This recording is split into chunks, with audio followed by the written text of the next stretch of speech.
What is up, everybody? Shadow Duelist 17 here, and I'm gonna give you the one and the only Great Nature deck profile. Well, I can't say one and only, but to me it's one and only.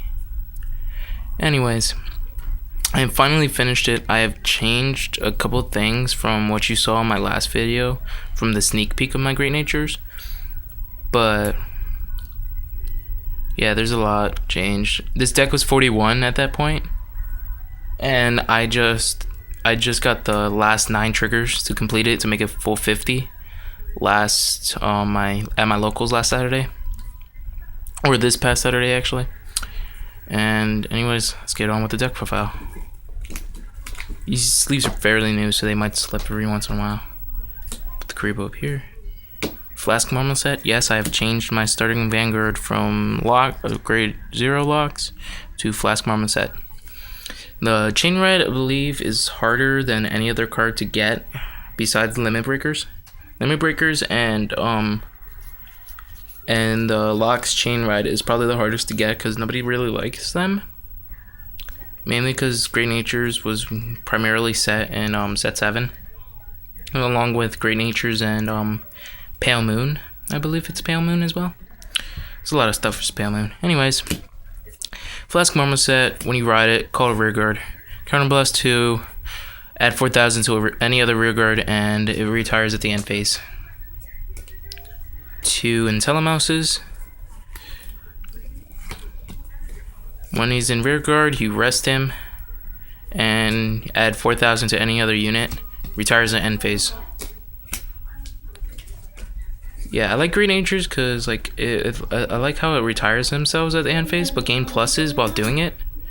So it's really good. It's a really good deck to play, depending on how you play it. But run 3 draws. I only run 3 draws because it's like this deck doesn't really need the hand advantage much, because since your opponents may be overguarding for the power boost that you give to your units from the 4,000. It doesn't really need much for hand. You could do well without them. Got 4 heals, mandatory for each deck. Yep, it's all mandatory for the deck. Whoops, sorry. 4 critical triggers. I only run 3 of the Ruler Chameleons because I don't like its skill that much. And if I get another Triangle Cobra, I might just switch it for like one of the triangle, or not the triangles, Ruler Chameleons. To get 2 and 2. Run 5 stands. I have 4 here, hold on a second. 5. Run 5 stands since you're, like I said, your hand advantage is really that bad, but or isn't really like needed in the deck, but the way you want your rear guards, yes, this is needed. Always stand your rear guards because the plus 4,000 stay until the end turn, so it's best to keep it like this. 105.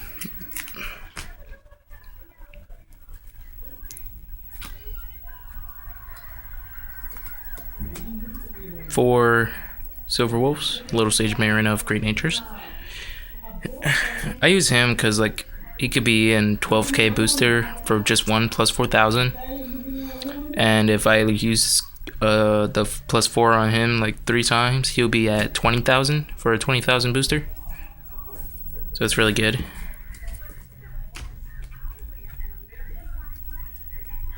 We have 2 Thumbtack Fire Resonori.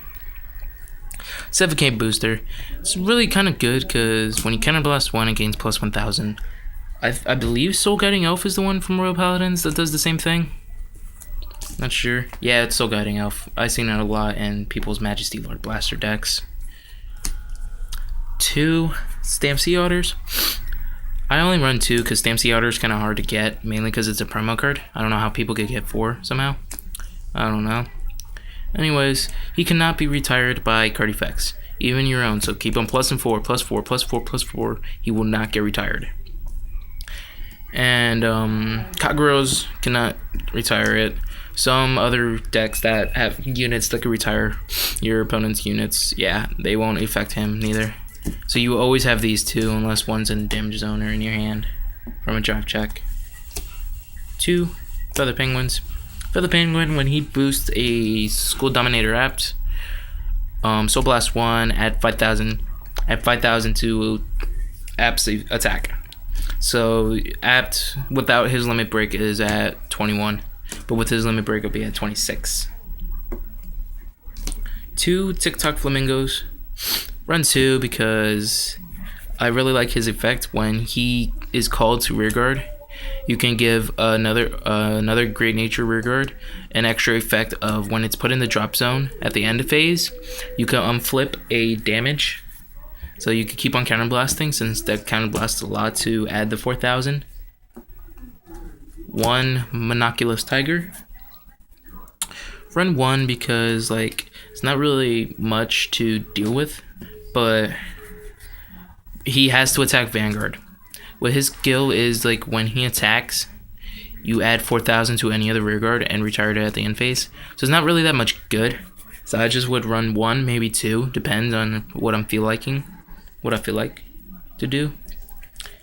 1 Failure Scientist Ponikichi. Counterblast 1, deal damage to yourself. So if you have 3 damage, you already have the limit break in your hand, you got Ponikichi. Or the next card that I'm going to show you that does the same thing as Ponikichi. You damage yourself. You got the limit break ready. Okay, do whatever, and then go for game if able to, and if not, oh well, you still got the limit break online. And at the end phase, after you do this, his skill, you choose one of your damages and put it back into your deck. Now, if you have 5 damage, I would not recommend using him because you would lose, even though you used the skill to put it there. 3 Explosion Scientist Bunsa, same thing as Ponikichi, so really not much explanation to go here. Globe Armadillo, 10k Intercept of Great Natures, it's not much to explain. Hamsuki, Pencil Knight Hamsuki, I think that's even his name. Anyways, when he goes to drop zone from being retired at the end phase, Counterblast 1, add another copy of himself to my hand. I would probably switch that out for another card, probably like another Globe Armadillo or something else. I'm not sure. It's not really that good in this deck, well, the way I run it.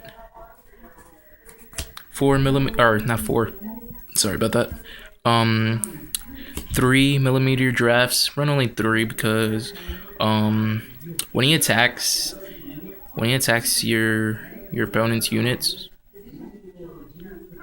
when he attacks, he adds 3,000 to his power if your opponent has 2 or more face of damage, which is kind of weird. I'm saying it's kind of weird because like not that many cards. Yeah, this is probably the only card that deals with your opponent's damage zone, besides like triggers.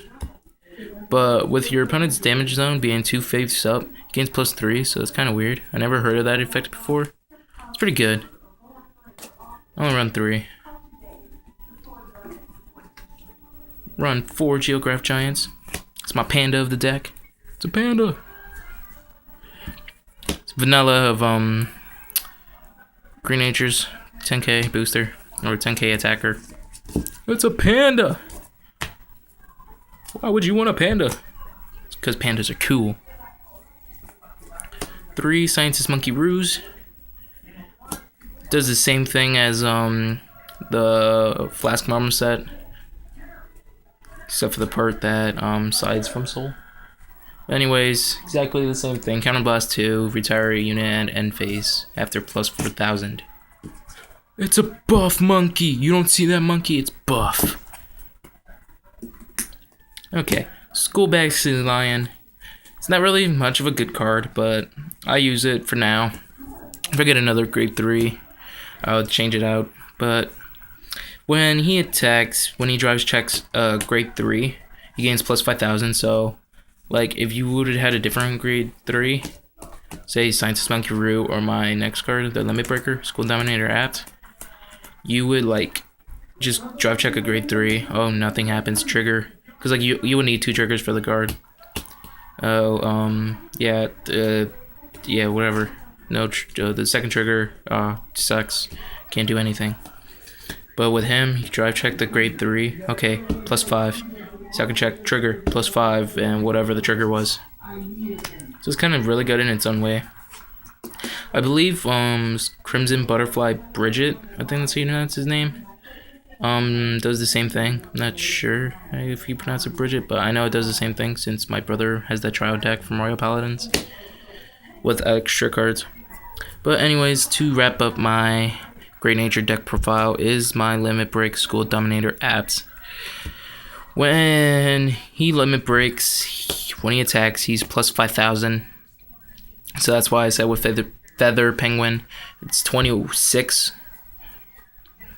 And when his attack hits, you choose a rear guard from your side of the field, retire it, and call a unit from your hand. It's a good card. Like, okay, I'll show you an example. Pretend this is Silver Wolf. You have a random grade 2 in your hand, or grade 1 or 2, whatever. Okay, let's say it's Monoculous Tiger. 15 +4. Stamp Sea Otter's here. So +4 to Stamp Sea Otter, okay? Attack doesn't hit, okay. 20 to Vanguard, okay, no guard. Drive check, no triggers. It hits skill, retire, Monoculous Tiger. Say you drive check this guy. Superior Call. Or let's say, like, oh, wait, let's say. Okay. No trigger, stand trigger. +5 stand. Hits, retire. You drive check this guy. Superior Call. Silver Wolf is at now 13. 23 to Vanguard, and whatever they have left is what they have left. Anyways, that's my Great Nature deck profile. Hope you like it. It's a great clan to sleeves, like I said, are fairly new. They're broken in enough just not to slip, so they won't slip when you just like have them standing still. But anyways, this is a good clan to play. I think it's like probably the most difficult to master in like a short amount of time, because like you have all these effects of retiring, and then when they're retired, all this other stuff. I think it's like most difficult to play with the playstyles that you would think. Every time I see a Great Nature deck, it will always like deal with school. What was his name? I don't remember. School Hunter Leopold, I believe his name is. I know it's Leopold.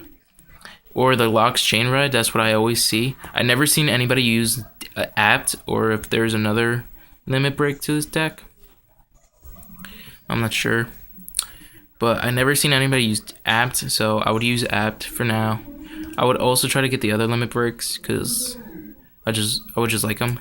But anyways, hope you like my deck. Like, comment, subscribe for more videos, and Shadow Duelist 17 signing off.